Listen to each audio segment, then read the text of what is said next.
Hello guys, আজকে আমি পালং শাক বেগুন আলু দিয়ে একটা রেসিপি বানাবো।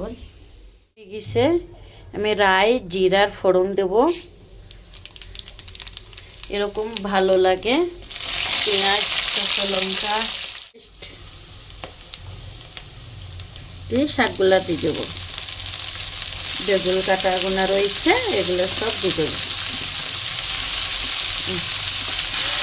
এভাবে নেড়ে ছেড়ে নেব, দিয়ে ঢেকে দেবো।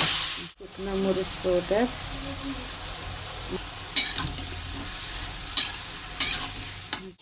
এবার বন্ধ করে দেবো। এবার রুটি দিয়ে খেতে, ভাত দিয়ে খেতে খুব ভালো লাগে, টেস্টি সবজি।